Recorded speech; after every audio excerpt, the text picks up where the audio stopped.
My name is Oyelakin Pamilerin and he is Oyelakin Manuel.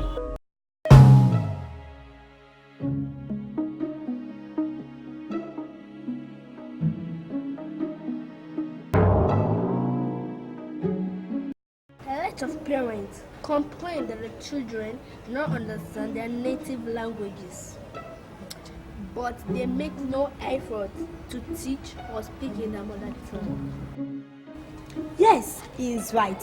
You should encourage your child or children to converse in your native languages by communicating with them with it.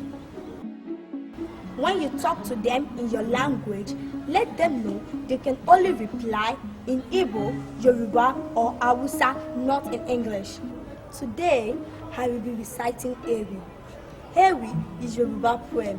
Yoruba is a tribe in Nigeria, a great country in Africa.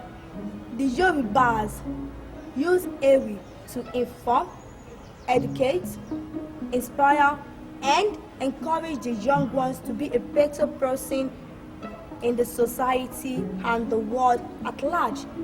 So listen and learn.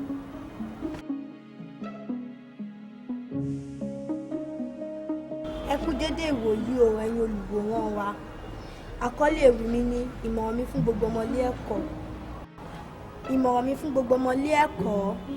Gbogbo ọmọdé ilé ẹ wá gbọ́rọ̀ ẹnu mi. Gbogbo màjèsí ẹ wá gbàlàyé ọ̀rọ̀. Ta ni bàbá rán níṣẹ́ tó ń rojú? Ta ni ìyá pè tó ń jọsẹ̀ mọ́lẹ̀ tó sàn kiri bó yín ata? Ẹni ní bàbá fi ní fikú ṣeré. Ẹni ní ìyá fi ní dì lẹ́sẹ̀ kòtò. Ẹni ọ̀gá fi ní kì í dọ̀gà. Ẹja tẹ̀rí bá fájú ní lọ. Ìwà rí fi ní kò sunwọ̀n. Gbogbo ẹni tẹ́ rí tọ́ dẹni ńlá. Wọ́n ti fi ìlàjì ṣẹ́rú sì fẹ́ nìkan. Ìwọ tí bàbá fún lówó, ó fowó jẹ mẹ́mẹ́. Ìwọ tí yèyé ra bàtà fún, ó tà ń gbàjọ, ó fowó jẹ mẹ́mẹ́, ó fowó jẹ ẹyin. Ìwé ń bẹ nílẹ̀ ò kà, ipò kíní bẹ nílẹ̀ ò ṣe, ó jọba onírọ́, ó jọba olódo, ó ti fìwòyí gbé gbàrànù kiri òmò ohun tó fẹ́ dà lágbà. Ìyà ń bẹ fọ́mọ tí ò gbọ́n, ẹkún bẹ fọ́mọ tí ń sá kiri. Má fòwúrọ̀ ṣeré ọ̀rẹ́ mi, múra sí iṣẹ́ ọjọ́ ń lọ.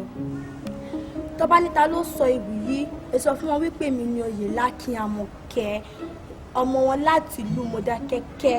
Ṣebí mi lọmọ Mọdákẹ́kẹ́ àkọ̀ráyè, ọmọ ogun tẹ̀lúdó, ọmọ akin lójú ogun, ọmọ ogun so wá pọ̀ ní Mọdákẹ́kẹ́ ilé, ọmọ atófijàgbòde, bíjà kò bá sí mọ́, a ó lọ tẹ̀lú òdì kejì tó, màá wo bàbá ẹni tó máa tọ́ mi, ẹni mi kùkùté, ara rẹ̀ ló ń mì.